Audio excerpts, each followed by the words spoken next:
नमस्कार. 7च्या बातमीपत्रात मी सुहास धारणे आपलं स्वागत करतो. सुरुवातीला एक नजर ठळक बातम्यांवर.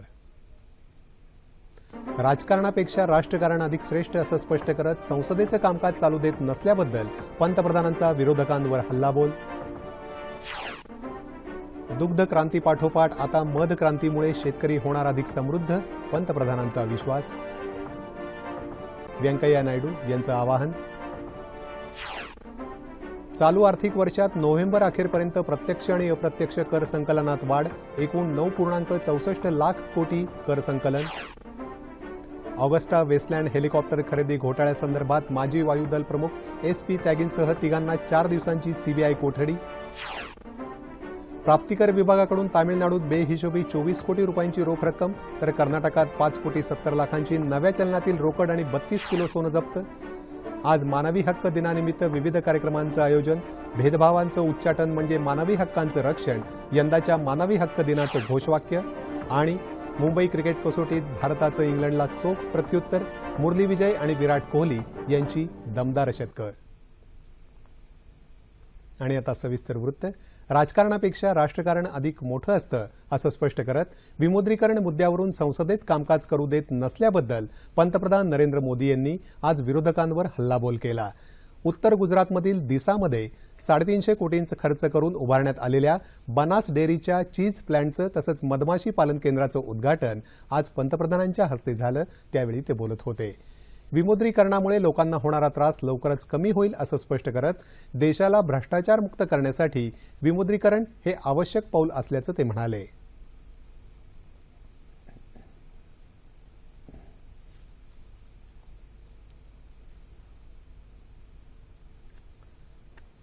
आठ तारीख के पहले 100 की नोट की कोई कीमत थी क्या? 50 की नोट की कोई कीमत थी क्या? 20 की नोट की कोई कीमत थी क्या? छोटे को कोई पूछता था क्या? हर कोई बड़ों को ही पूछता था 1500, 1500, 1500. 8 तारीख के बाद देश देखिए 100 का मूल्य कैसा बढ़ गया, कैसी ताकत बढ़ गई, उसकी जान आ गई. भाइयों बहनों, जैसे 8 तारीख के पहले बड़ों की पूछ होती थी, 1000 और 500 की ही गिनती गिनी जाती थी, 20, 50, 100 को कोई पूछता नहीं था, छोटे की तरफ कोई देखता नहीं था. 8 तारीख के बाद बड़ों की ओर कोई देखने को तैयार नहीं है, सब छोटे के लिए तैयार हो गए हैं. भाइयों, ये फर्क आया है. और जैसे बड़ी नोट नहीं, छोटी नोट की ताकत बड़ी है, बड़े लोग नहीं, छोटे लोगों की ताकत बढ़ाने के लिए ये बहुत बड़ा फैसला मैंने किया. उत्तर गुजरातमधल्या शेतकऱ्यांनी आपली क्षमता याआधीच सिद्ध केली आहे असं ते म्हणाले. मध आणि त्यावर आधारित उद्योगांबाबत या भागातील शेतकऱ्यांना प्रशिक्षण देण्यात येत असून दुग्ध क्रांतीपाठोपाठ आता मध क्रांती होणार असल्याचं पंतप्रधान म्हणाले.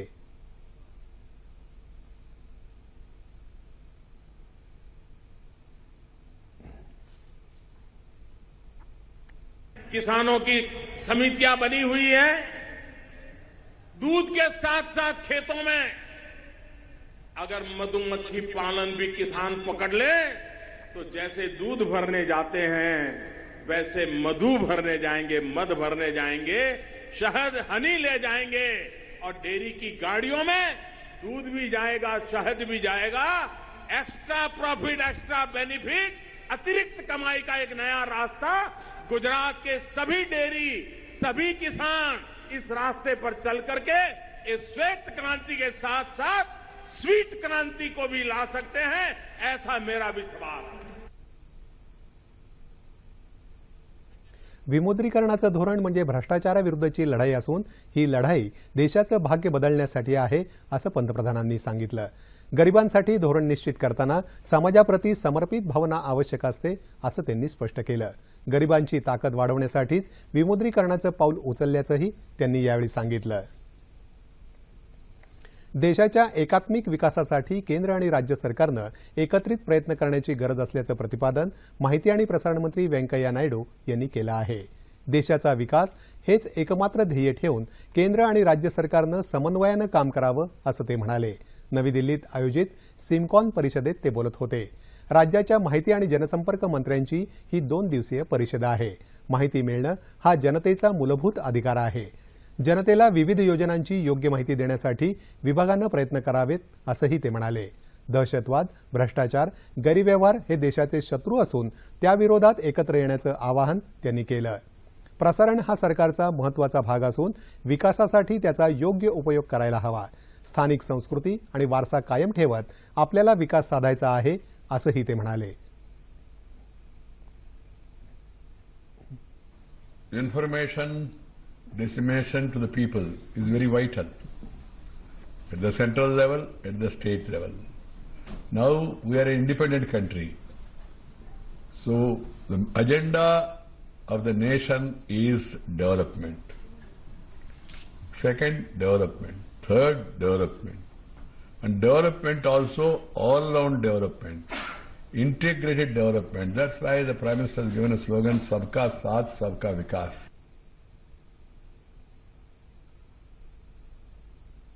या परिषदेला केंद्रीय माहिती आणि प्रसारण राज्यमंत्री कर्नल राज्यवर्धन राठोड, केंद्रीय माहिती आणि प्रसारण सचिव अजय मित्तल उपस्थित होते. चालू आर्थिक वर्षी एप्रिल ते नोव्हेंबर दरम्यान अप्रत्यक्ष कर संकलनात 26.2% उल्लेखनीय वाढ झाली आहे. तर याच काळात प्रत्यक्ष कर संकलनात 15.12% वाढ झाली आहे. नोव्हेंबरच्या अखेरपर्यंत एकूण 9.64 लाख कोटी अप्रत्यक्ष आणि प्रत्यक्ष कर संकलन झालं होतं. हे संकलन 2016-17 या वर्षीच्या 16.26 लाख कोटी लक्षाच्या 59% आहे. चालू आर्थिक वर्षात प्रत्यक्ष कर संकलन 12.64%हून अधिक म्हणजेच सुमारे 8.47 लाख कोटींचं असेल अशी केंद्र सरकारला आशा आहे. बहुचर्चित ऑगस्टा वेस्टलँड हेलिकॉप्टर खरेदी घोटाळ्यासंदर्भात भारतीय वायुदलाचे माजी प्रमुख SP त्यागी यांच्यासह 3ही आरोपींना नवी दिल्लीतल्या न्यायालयानं 14 डिसेंबरपर्यंत CBI कोठडी सुनावली. त्यागी तसंच इतर 2 आरोपींना आज न्यायालयासमोर हजर करण्यात आलं. CBIनं काल त्यांना अटक केली होती. या हेलिकॉप्टर्स खरेदीत जवळपास 3,600 कोटी रुपयांचा घोटाळा झाल्याचा अंदाज आहे. त्यागी यांच्याबरोबरच त्यांचा चुलत भाऊ संजीव त्यागी आणि वकील गौतम खेतान यांनाही CBIनं अटक केली. देशाच्या माजी वायुदल प्रमुखाला भ्रष्टाचार प्रकरणात अटक होण्याची ही पहिलीच वेळ आहे. तामिळनाडूमधल्या बेल्लोर इथून आज प्राप्तिकर विभागानं 24 कोटी रुपयांची रोख रक्कम जप्त केली. ही सर्व रक्कम 2,000 रुपयांच्या नोटांच्या रूपात होती. एका मोटारीतून ही रक्कम पकडण्यात आली. प्राप्तिकर विभागानं गेल्या 2 दिवसात कर चुकवेगिरी केल्यासंदर्भात विविध ठिकाणी घातलेल्या छाप्यात 142 कोटी रुपयांची बेहिशोबी संपत्ती जप्त केली आहे. यामध्ये 10 कोटी रुपयांच्या नव्या नोटा आणि 127 किलो सोनं यांचा समावेश आहे.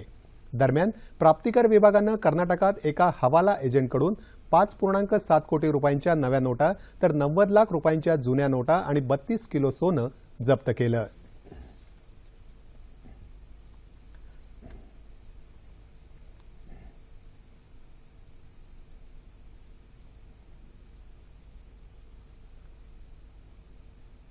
मेळघाटातील बालमृत्यू आणि कुपोषण कमी करण्यासाठी शासनाच्या अमृत आहार योजनेची काटेकोर अंमलबजावणी करावी असे निर्देश आरोग्यमंत्री डॉ. दीपक सावंत यांनी आज दिले. मेळघाटातल्या हरिसाल, सेमडोह, धारणी, बैरागड आणि बिजू धावडी इथल्या प्राथमिक आरोग्य केंद्रांना भेटी देऊन त्यांनी आरोग्य सुविधांची पाहणी केली. हरिसाल या गावाची राज्यातलं पहिलं डिजिटल व्हिलेज म्हणून निवड करण्यात आली आहे. त्याअंतर्गत तिथे पुरवल्या जाणाऱ्या टेलिमेडिसिन सेवेची आरोग्यमंत्र्यांनी माहिती घेतली.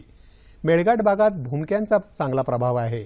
भूमक्यांमार्फत आरोग्य सेवा सुधारण्याच्या सूचना सावंत यांनी दिल्या. लवकरच भूमकांचा मेळावा घेणार असून त्यांचं दरमहा मानधन तातडीनं देण्याच्या सूचनाही त्यांनी केल्या.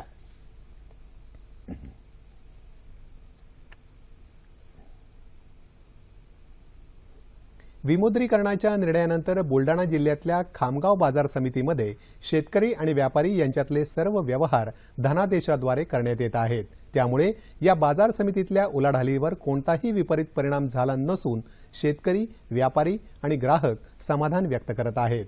विमुद्रीकरणाच्या निर्णयानंतर धनादेशाद्वारे शेतीमाल खरेदीचा व्यवहार करण्याचा निर्णय शेतकरी आणि व्यापारी यांनी सहमतीने घेतला असून शेतकऱ्यांना आडत्यांमार्फत कोणतीही दलाली न घेता धनादेश देण्यात येत आहेत। त्यामुळे या समितीतले मोठ्या रकमांचे व्यवहार सुद्धा रोकडरहित पद्धतीने होत आहेत। त्यामुळे खामगाव बाजार समिती ही रोकडरहित व्यवहार करणारी शेतकऱ्यांची अग्रगण्य संस्था ठरली आहे।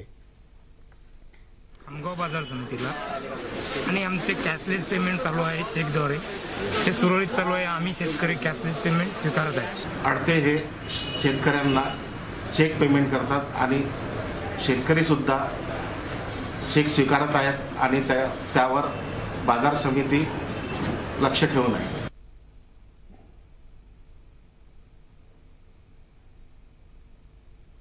विमुद्रीकरणाच्या निर्णयानंतर निर्माण झालेल्या परिस्थितीवर मात करत औरंगाबाद जिल्ह्यातलं जळगाव हे मराठवाड्यातलं पहिलं रोकडरहित व्यवहार करणारं गाव म्हणून पुढे आलं आहे।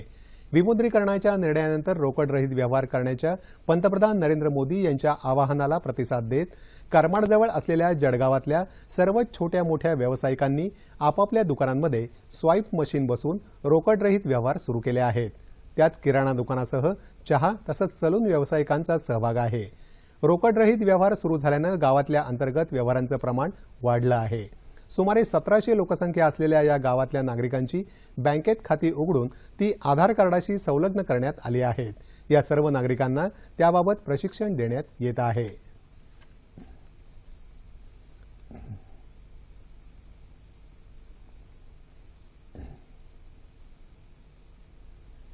प्रत्येक तालुक्यात आमच्या ज्या शाखा आहेत प्रत्येक तालुक्यात 2 गावं आम्ही कॅशलेस करण्यासाठी निश्चित केलं आहे आणि या कामामध्ये माझ्याबरोबर जिल्हा परिषद औरंगाबाद यांचं पूर्ण सहकार्य मला लाभतं। कॅशलेस करण्यासाठी अगोदर या गावाच्या सर्व नागरिकांची बैठक घेतली, महिला पुरुष, त्यांना अवेअरनेस डेव्हलप केलं, त्यांना सर्व बाबीची माहिती सांगितली। दुकानात मशीन असेल, अंगठा दाबला लावला की त्या अंगठ्याद्वारे तुमचे पैसे ज्याला द्यायचे त्याच्या खात्यात जमा होतील, पैशाविरहित व्यवहार कसा सुरळीत होईल, तुमचं कुठलंही अडचण येणार नाही याची सर्व माहिती सर्वप्रथम त्यांना उपलब्ध करून द्यायची। पैसे सुट्टीच नव्हते भेटत ना, मग आता आमच्या अकाउंटवर पैसे पडे, मग आम्हाला सोपं वाटलं जरा। आता आधार कार्ड दिलं की मोकळं।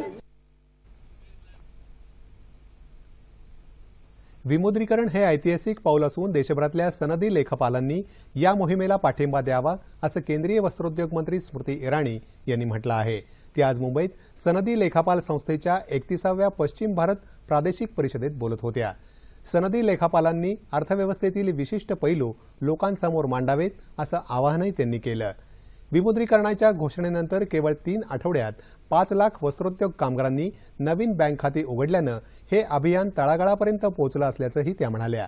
भारतीय सनदी लेखापाल संस्थेचे अध्यक्ष देवराजा रेड्डी यांनी सरकारच्या या मोहिमेला संपूर्ण पाठिंबा जाहीर करत राष्ट्र उभारणीच्या कार्यात सहभागी होत असल्याचं सांगितलं। दरम्यान ठाणे जिल्ह्यातल्या भिवंडीमधील यंत्रमागधारक आणि कामगारांचे प्रश्न जाणून घेण्यासाठी स्मृती इराणी यांनी आज भिवंडीला भेट दिली। या दौऱ्यात त्यांनी यंत्रमाग मालक आणि कामगारांशी संवाद साधला, तसंच त्यांच्या समस्याही जाणून घेतल्या। त्यानंतर त्यांनी उद्योजक प्रतिनिधींची बैठकही घेतली। भिवंडीचे खासदार कपिल पाटील यावेळी उपस्थित होते।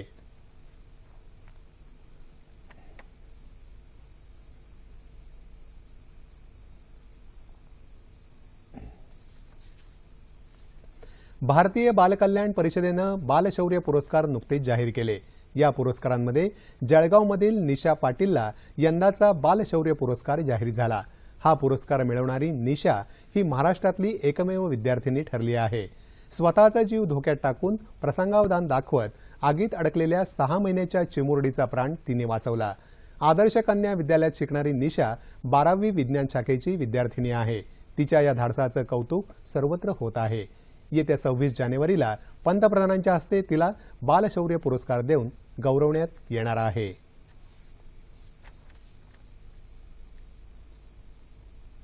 मला हा पुरस्कार भेटला याचा मला खूप आनंद आहे आणि पुरस्काराच्या दृष्टिकोनाने मी हे काम कधीच केलेलं नव्हतं। निशाला प्राप्त झालेला पुरस्कार हा आमच्या संस्थेचा, विद्यालयाचा, सर्व शालेय स्टाफचा आणि आमच्या भडगाव वासियांचा सर्वोच्च पुरस्कार आहे।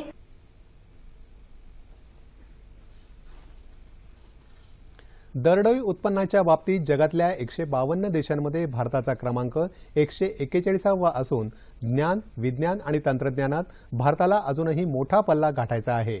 130 कोटी लोकसंख्येच्या आपल्या देशात गरिबी निर्मूलनासाठी ज्ञान, विज्ञान आणि तंत्रज्ञानात आपल्याला मोठी प्रगती करावी लागेल असं परखड मत प्रख्यात संशोधक प्राध्यापक डॉक्टर जे.बी. जोशी यांनी आज जळगाव इथं व्यक्त केलं.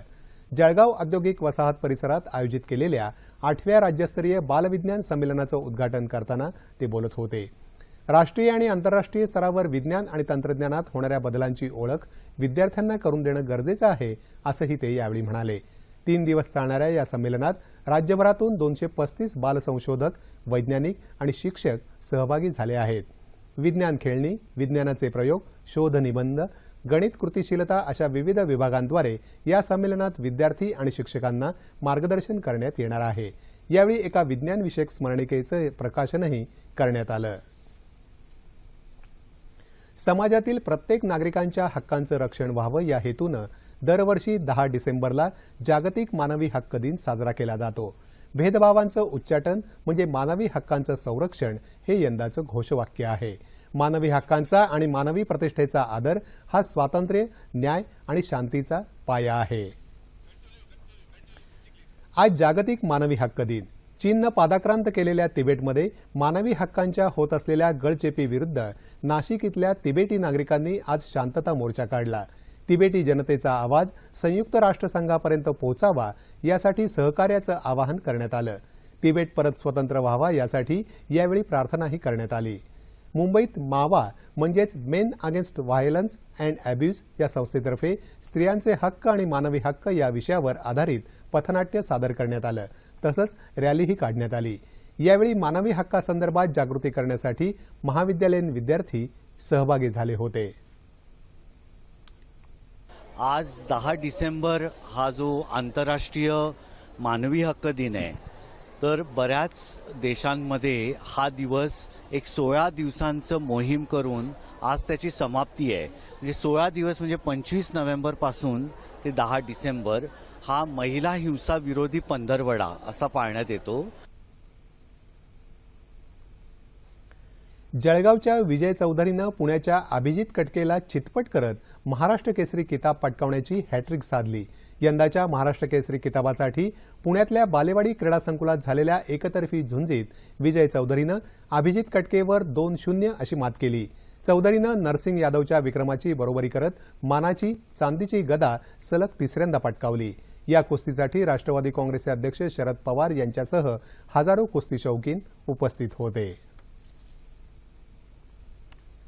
क्रिकेट. मुंबईतल्या वानखेडे स्टेडियमवर इंग्लंड विरुद्ध सुरू असलेल्या 4थ्या क्रिकेट कसोटी सामन्याच्या आजच्या 3ऱ्या दिवशी भारतानं आपल्या पहिल्या डावात 7 बाद 451 धावा केल्या असून पाहुण्यांवर 51 धावांची आघाडी प्रस्थापित केली आहे. सलामीवीर मुरली विजय आणि कर्णधार विराट कोहली यांची दमदार शतकं ही आजच्या दिवसाची वैशिष्ट्य ठरली. कालच्या 1 बाद 146 या धावसंख्येत कसलीही भर न घालता सुरुवातीलाच चेतेश्वर पुजारा 47 धावांवर बाद झाला. त्यानंतर मात्र कर्णधार कोहली आणि विजय यांनी इंग्लंडच्या गोलंदाजीचा समाचार घेत धावगती वाढवली. या जोडीनं 3ऱ्या विकेटसाठी 116 धावांची भक्कम भागीदारी केली. विजयनं 10 चौकार आणि 3 षटकार फटकावत 136 धावांची उपयुक्त खेळी केली. त्यानं आज आपलं 8वं कसोटी शतक साजरं केलं. विजय बाद झाल्यानंतर मात्र मधल्या फळीतले फलंदाज फारशी चमक दाखवू शकले नाहीत. नायर 13, पार्थिव पटेल 15, रवींद्र जडेजा 25 तर आर अश्विन भोपळाही न फोडता तंबूत परतले.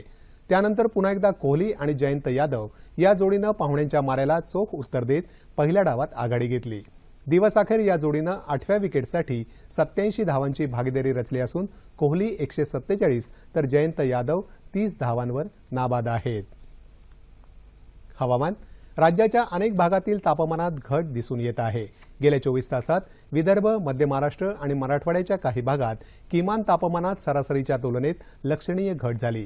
त्यामुळे कोकण वगळता राज्यातल्या उर्वरित भागात थंडीचा कडाका जाणवत आहे. राज्यात सर्वात कमी तापमान अहमदनगर इथं 5.6 अंश सेल्सिअस इतकं नोंदवलं गेलं. 12 तारखेपर्यंत संपूर्ण राज्यातलं हवामान कोरडं राहण्याची शक्यता आहे.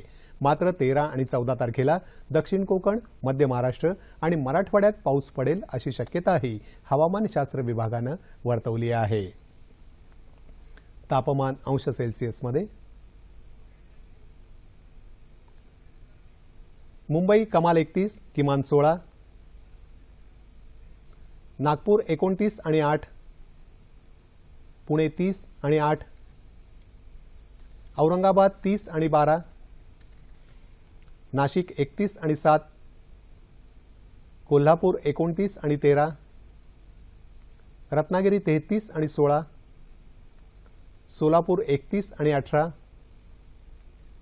आणि अमरावती कमाल 28 आणि किमान 11 अंश सेल्सिअस. ठळक बातम्या पुन्हा एकदा. राजकारणापेक्षा राष्ट्रकारण अधिक श्रेष्ठ असं स्पष्ट करत संसदेचं कामकाज चालू देत नसल्याबद्दल पंतप्रधानांचा विरोधकांवर हल्लाबोल. दुग्ध क्रांती पाठोपाठ आता मध क्रांतीमुळे शेतकरी होणार अधिक समृद्ध, पंतप्रधानांचा विश्वास. देशाचा विकास हेच एकमात्र ध्येय ठेवून केंद्र आणि राज्य सरकारांनी समन्वयानं काम करावं, व्यंकय्या नायडू यांचं आवाहन. चालू आर्थिक वर्षात नोव्हेंबर अखेरपर्यंत प्रत्यक्ष आणि अप्रत्यक्ष कर संकलनात वाढ, एकूण 9.64 लाख कोटी कर संकलन. ऑगस्टा वेस्टलँड हेलिकॉप्टर खरेदी घोटाळ्यासंदर्भात माजी वायुदल प्रमुख SP त्यागींसह तिघांना 4 दिवसांची CBI कोठडी. प्राप्तिकर विभागाकडून तामिळनाडूत बेहिशोबी 24 कोटी रुपयांची रोख रक्कम, तर कर्नाटकात 5 कोटी 70 लाखांची नव्या चलनातील रोकड आणि 32 किलो सोनं जप्त. आज मानवी हक्क दिनानिमित्त विविध कार्यक्रमांचं आयोजन. भेदभावाचं उच्चाटन म्हणजे मानवी हक्काचं रक्षण, यंदाच्या मानवी हक्क दिनाचं घोषवाक्य. जळगावच्या विजय चौधरीनं पुण्याच्या अभिजित कटकेवर मात करत साधली महाराष्ट्र केसरी किताबाची हॅट्रिक. आणि मुंबई क्रिकेट कसोटीत भारताचं इंग्लंडला चोख प्रत्युत्तर, मुरली विजय आणि विराट कोहली यांची दमदार शतकं. याबरोबरच हे बातमीपत्र संपलं. नवी मुंबईतल्या खारघरमधील पाळणाघरात एका चिमुरड्या बालिकेला सेविकेनं अमानुषपणे छळ केल्याची घटना नुकतीच उघडकीला आली. या घटनेमुळे अशा प्रकारच्या मुलांना मिळणारी वागणूक, त्यांची सुरक्षितता हे मुद्दे ऐरणीवर आले. पाळणाघरांच्या नोंदणीचे निकष ठरवण्याच्या दृष्टीनं सर्वंकष धोरण ठरवण्यात येईल असं आश्वासन गृहराज्यमंत्री रणजित पाटील यांनी काल विधान परिषदेत दिलं. नवी मुंबई पोलीस आयुक्तालयानंही तिथल्या पाळणाघरांसाठी आचारसंहिता ठरवली आहे. त्याविषयी अधिक माहिती जाणून घेण्यासाठी नवी मुंबई पोलीस आयुक्तालयात कार्यरत वरिष्ठ पोलीस निरीक्षक रुक्मिणी गलांडे यांना आज रात्री 9:30च्या बातमीपत्रात निमंत्रित करण्यात आलं आहे. तेव्हा पुन्हा भेटूया पुढील बातमीपत्रात आपल्या सह्याद्री वाहिनीवर. नमस्कार.